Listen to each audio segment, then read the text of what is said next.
Zaman orang tak peduli daripada mana mendapatkan harta. Kita baca Bismillahirrahmanirrahim.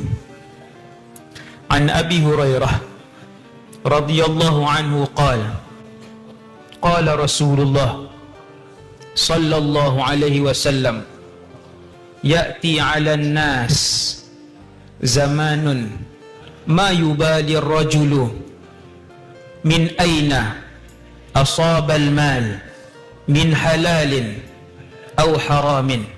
Rawahu An-Nasa'i.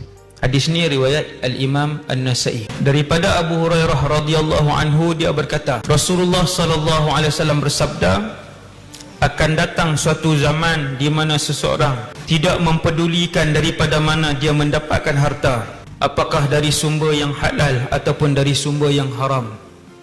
Zaman sekarang ni merupakan zaman ketandusan rohani dan zaman materialism.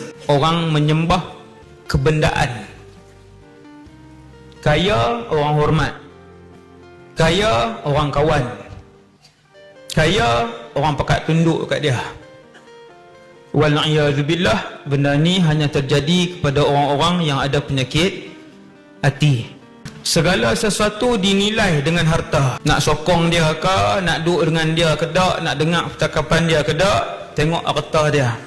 Wal'iyadzubillah.